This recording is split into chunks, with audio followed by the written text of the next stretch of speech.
آپ کا رزق، آپ کا لائف پارٹنر، آپ کی تنخواہ، آپ کی کامیابی، آپ کی خوشی، سب کچھ اللہ کے کنٹرول میں ہے۔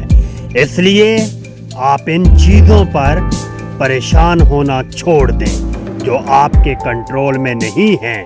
آپ کے کنٹرول میں پتہ ہے کیا ہے؟ آپ کے کنٹرول میں آپ کی نیت ہے، آپ کا ایمان ہے، آپ کے اعمال ہیں، آپ کا اللہ کے بارے میں گمان ہے، آپ کی دعائیں ہیں۔ اس لیے آپ بس اپنی نیتیں صاف رکھیں، اپنا ایمان مضبوط رکھیں، اپنا اللہ کے بارے میں گمان بلند رکھیں، اپنی دعاؤں میں ثابت قدم رہیں اور اچھے اعمال کرتے رہیں۔